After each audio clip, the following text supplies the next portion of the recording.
to you. As loud as I'm hollering, you call me quiet. And if you like to lose your mind, be a fool on their own time.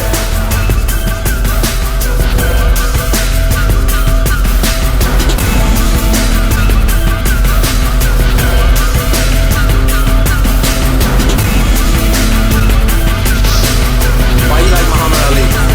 Cause he the best there is. Heavyweight is. I'm gonna show you how great I am. Ali talking like he walk. I am the greatest.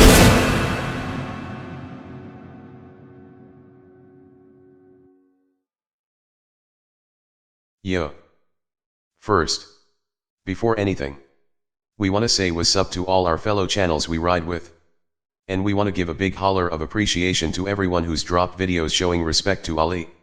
See, we was gonna drop some fight news and a coupler video responses last weekend, when we got the news. And that changed the landscape of things. We had to do 2 editorials on the greatest instead, and decided to wait till this day for obvious reasons, and simply wasn't gonna release any other videos before showing our respects to the man. Out of respect. And this ain't gonna be no 10-minute video. Because this is Ali we're talking here now. It's no secret Ali was the gold standard for us. The benchmark. Our favorite as the measuring stick to know if a fighter's the truth in and out the ring. Whether it was Khan, Triple G, why the heavyweight division sucks, Freddie Roach Fight News Ward, or if boxers are entertainers. Ali's the fighter we went to convey the truth.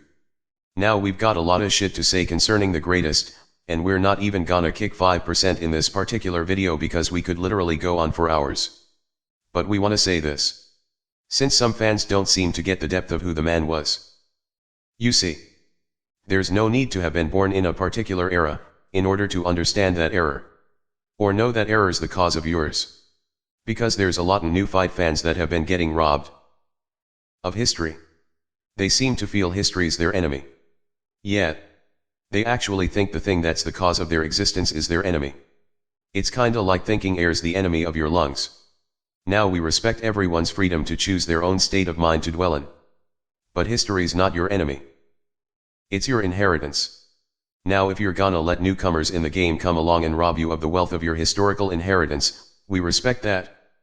But it's like being left $1 million, and someone tells you you can only have 10 grand of it. So they can get all the attention and jack the other 990,000 for themselves by making you believe lies. There's a lot of fight fans convinced that they've gotta love one or the other. Like they're 2 different opposing sides. Well, they ain't. They're part of the same trail. That's just some shit they allow others to implant in their heads, and someone's brainwashed them into thinking their left and right hand aren't part of the same body. Basically they're walking around handicapped. And we have no problem with them wanting to walk around mentally crippled. That's their fucking business. What always baffles us is they don't want to be crippled alone. They're like, yo, I need you to be mentally crippled with me. And they get aggressive about it. These are motherfuckers with no inner peace. They wanna suck your dick and feel you need to suck the dick with them. Like have your fucking unqualified cocksucking opinion and go about your fucking way. Because if you're talking about a man and era you know nothing of. You have no experience of. Or if what little research you've actually done. You've only done to argue some other motherfucker you're in love with's better. Then you're fucking unqualified. So for the mentally stable. The real players. No matter your age, race or gender. You can have the new and old. They're not enemies. Or you can just have the new if you choose. Or the old. That's your business too. But yesterday's today's lesson. Not its enemy. Then there's those who know squat trying to get in your face flapping about shit they know nothing of. We can only assume a lot of these new Jack fans hate their grandparents' fucking guts since they hate history. And one day their grandchildren will hate theirs.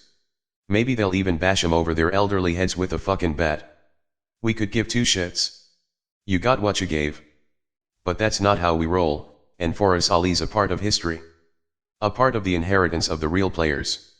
There's new fighters who've come along and imitated these guys in history. And if you reject history you'll have no idea they copied Ali. Because your unqualified ass has no knowledge of it. Which is fucking obvious from what we've been seeing. To the extent that we're baffled. But the more you know about where you came from, the more you can master where you're going. Like we know how big Dempsey Tunney was. How big Louis Schmeling was. We was there. Even though we wasn't born yet. See, you can take your mind to that time. The abilities in your DNA. We've also been of fights fans don't know about. Fighters who would have been legends but never got the chance due to times or racial color lines. See, some been there and some haven't. The last man with a mouth before Ali was Jack Johnson, and he was shut down when he finally lost. No one of color got a shot till Joe Louis. And Joe Louis was told how to behave. He could be the man in the ring, but he wasn't allowed to be his own outside it. But one man came along and changed that for every fighter today. When you're seeing modern day fighters jumping up on ropes after fights, you're seeing Ali. When you're seeing trash talk with swag, you're seeing Ali. Fighters always talked shit. Long before Ali. Weak shit. Ali took it to another level. There's a breed of fighters today who follow the pattern of one man. Props to Briggs for openly admitting it. But know this. The fight game's not what it used to be. Especially the heavyweight division. Being the heavyweight champion of the world represented being the baddest man on the planet. Literally. And when it comes to Ali, we're talking about a world figure. A man leaders of countries were excited to meet like giddy children. A man who commanded crowds who wanted his views on more than boxing, but life and justice in the world. There's no fighter today that arouses that. Every weary when in any country he was a star in that country, and there's no one as big in this era. Not even remotely close to being half as big. He wasn't from the time of social media, internet, YouTube, cell phones and Twitter. The man was his own social media without today's technology. He hustled, pulled off stunts, invaded camps, called out fighters, traveled the world and would literally hit the streets. The guy was the complete package. He knew how to talk and had a verbal gift historically unrivaled. Then he knew how to produce. This isn't Broner talking shit then getting his ass kicked in his first big fight, or Ortiz quitting on his stool with a broken jaw. Ali would finish that fight. And the man was an outstanding honorable salesman. He didn't promise some shit then not deliver. When he said, "I'd like to fight whoever you think's the best," he did it. We're not talking about some guy with a padded record. Fighting a bunch of bums or throwing away titles to avoid guys. Or Wilder walking around with a belt yet not yelling Klitschko's name. No disrespect to Wilder because we like what he's doing of late. But fighters today pad their records with cherry-picked guys their teams know they can beat while they stay away from those they feel's dangerous to milk as much money as possible. Slowly building like a snail while you get tired of waiting for a motherfucker to actually fight someone.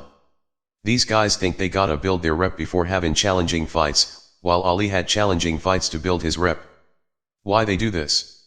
Because they're not the fucking truth. Ali was. He took the crown in his 20th fight at 22, then he fought every beast available. Literally hunted them. Boxing's a joke today. These guys wait and wait and wait. Then want catch weights, throw away titles, won't weigh in on the same day, fight a bunch of dwarfs, wait for motherfuckers to get old, invent their own divisions, rehydrate to dwarf their opponents, create A-side rules and all types of shit to cheat themselves into greatness. Then wanna compare themselves to motherfuckers who did none of this. The things we as fight fans complain about concerning fighters today. None of it occurred with Ali. And y'all know the type of shit we're talking about. You may not have liked the guy's mouth antics or fighting style. But he fought the best. Not a bunch of illusions on paper. Which is what's currently going on in the fight game. It's full of liars, thieves and false advertisements, from fighters to trainers to promoters to dick riding reporters scared to even ask the real questions when it comes to fighters. There's promises of shit that doesn't go down with thieves with accounts full of the public's stolen money. False advertisements a crime. Ali was the truth. Not a criminal. And everyone's constantly looking for that fighter who's the truth. Finding a fighter taken on a beast no one thinks they can beat, then actually stopping them. That's a rare thing. Or a fighter that actually believes he's the best. And not just in his times, but in history. And not just saying it as some publicity stunt, or copying someone else while making believe they're original. Because we know who the fuck the original is. But a fighter that means it. Who really thinks no one can beat him, and if the world even thinks there's someone out there he wants that fight. Finding a fighter like that these days ain't easy. You can have a big name but it doesn't mean you're the truth. Ali was. That's why he's the gold standard benchmark. The truth is we've never seen anything like the man in the history of boxing. We know of no fighter that's produced so many classics in and out the ring. From fights, to interviews, to quotes, to so many classic historical photos that it's hands down unrivaled. And if you know of one, let's see it. Because it doesn't exist. When we say no one, we mean no one has done it on Ali's level. Undisputed. Not a champion, but the champion. Period. Get it? There's no other. You're the man. On the entire planet. Hands down, no disputing it. No questioning it. No other man on the planet with a strap you can't fight because of blah blah blah. There's a reason reporters in history don't walk around claiming he never fought this guy or that guy. Or left too many unanswered questions. He answered them all. See, those who hated Ali actually hated him because he really didn't leave any stones unturned. There weren't a bunch of undefeated guys all walking around in the same divisions with those not fighting each other, while claiming they're the champion. Ali was undisputed. When he reigned, if he was considered the best, y'all actually fought. We're talking about a man that cleaned up the division to the extent they tried to fabricate fighters. Football players, basketball players, anyone big who they felt could possibly have a shot to deal with this guy's dancing. And if you fear the history, you'll never understand the depth of what was going on with the man at the time. The fact that in his first half of his career before the rope-a-dope stuff, they was in deep search to find someone who could compete. He was seriously pissin' haters the fuck off. Get rid of this black guy who speaks his mind. He was already disliked as Cassius Clay, and once he became Muhammad Ali, then he was a real problem. Now you had a black world figure speaking about injustices. He was more than a fighter now. But even as a fighter, you know how many contradicting lies we can pull out on motherfuckers saying one thing then another, just to save face and seem better than they are. We've got shitloads of footage of modern fighters doing it. There was none of that with Ali. He made no excuses. And no need to have been born then to get it. If you weren't born in that era, or came in the world after the late 70s. Cool. Here's the first thing you need to do to have an idea of who Ali was. Get your hip-hop CDs. Every one of them. Any jams on your phones, iPods, Walkmans, iPads, laptops, or whatever the fuck you listen to music on. Gather all those tunes up. You got 'em. Cool. Now throw those shits in the fucking garbage. There's no hip-hop. No rap music. No public figure saying slick shit in rhyme form. No such thing exists. Except one man. And he's the only motherfucker on the planet doing it. He beats motherfuckers' asses while poetically describing it before destroying them. This is another historical part of Ali that a lot of future fans won't get. That's if boxing even fucking lasts. You gotta understand that back in the day this was magical shit to people. He went places and people actually asked him to rhyme. You either loved or hated him, but he got your attention. There's no motherfuckers on microphones freestyling. Only one world figure with a bragging rhyme with swag. And when the man fought, fight fans not of that era may not understand this, but he wasn't sports news. Ali was the news. Period. You wanna know why they're talking about bank policy seals and Caroline's love letters next to Ali's article? Because the man was in every section. Not just the sports section. That's how big he was. It's no joke, because we understand some new fans don't really get how big the man was. Thaddy created an aura in the air when he traveled that's unrivaled. Fight fans can hardly find so much as a snip of a fight buried in some article in the back corner inside the paper these days, but a big Ali fight wasn't just the sports cover. It was the front cover of the regular news. Not just sports. And in the front part of the paper and the back. Nixon may be in critical condition, but they're showing Ali. And when the news came on TV, no need to wait for the end of the news when sports came on. The big championship fight was the first thing they talked about. Then they talked about other news. Then they talked about Ali again at the end of the news. And not on one particular channel, but on every fucking channel, and there weren't many. Ali news swallowed them all. No need to look it up and find out. It was all over. Literally in the air. 15-round wars you'll never experience today, and you heard whether you cared about boxing or not. The man was a fucking giant. And we understand there's a lot of fans that never had this experience, so it's not a part of their reality. But this is what things were like. Understand that in this era with today's technology, Ali and Frazier would literally be getting paid $1 billion if they fought. Literally.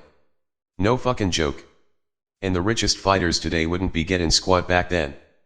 That's why we say you've gotta be careful when comparing errors, and that it's about more than numbers you see on paper with your eyes. Truth is they'd be getting paid that back then if they had today's technology, if current dollar value was the same. And that's with damn near half the population of what we have in the world today. We've even heard about defensive numbers, and some fight fans talk about Ali being hit in the ring. The truth is Ali's defense was some of the greatest in history, and if a prime Ali wanted to play it safe and not get hit, he wouldn't. This is a man who in his prime would literally roam around the ring with his hands down and chin freely blowing in the wind. Ali couldn't fight like some of these guys considered to be the best defensively because he would have been bored to death, and he didn't just come to get a win. He came to put on a show and prove superiority. Thaddy was the greatest. And he did. So you have to question. What if Ali didn't play in the ring? Could he have actually been the greatest defensive fighter if so? And if so, then we have to question if fight fans could be unaware that he actually was. Or at least one of. Because the fact is this. We see a lot of fighters doing things Ali had the skill to do if he wanted but chose not to. He was that athletic. But don't see any capable of what Ali was. Literally having etheric feet in the ring, undisputed 3 times in the full package. Holmes is a fighter certainly deserving of being acknowledged as one of the greats, but he didn't have the full Ali package. Meaning the mouth that could get the needed attention to be recognized. Finding another Ali won't be easy, if it'll ever even happen again. Everyone talks about Liston, Frazier and Foreman. Classics. But all Ali's fights stirred attention. It's simply Liston and Foreman that most recognized as the punching beasts. And when it comes to Foreman, we're talking about Ali taking on a guy with 24 consecutive knockouts. And not some guy just padding his record with bums. He's a guy who pummeled and destroyed Norton. Beat the shit out of Frazier like he was beating his 10-year-old son, teaching him a fucking lesson for talking back while not cleaning his room. I mean, there was actually a point where Foreman hit Frazier so hard he actually bounced like a fucking jumping bean. They're classic moments in sports we hardly see these days. And he's doing this to a guy who did this to Ali. For those unaware, Foreman wasn't the nice jolly guy he was later on in his return. He was a mean motherfucker back then. Who'd kill you if the ref didn't stop it. I mean Norton, who also gave Ali hell, is out on his feet against Foreman. The fight's over. And look at Foreman. The motherfucker still wants more. Look at that face. Like he's pissed he can't beat Norton to death. This ain't some guy ready to hug and say great fight when it's over. More like a guy who'd piss all over you like a fucking wolf. Mercilessly evil in the fucking ring. Naturally this set the stage for what the sports world and fans felt Ali had no chance in. The ultimate aura of excitement and tension in the air. Yet we all know how it ended. Ali was once again the heavyweight champion of the world. And the entire world knew. But we're in an era right now where you can go out in the street and no one outside of fight fans knows who the champion is. Or gives a fuck. He's just a champion anyway. One of many. And that's one of the fucking problems. When Ali reigned, everyone on the planet knew. One man was king. Not several. Even if you never watched a fight in your life and hated boxing. That little old lady with her walker knew who Ali was. But above all, he was his own man outside the ring. He wasn't fighting no other man's war from people who did nothing to him.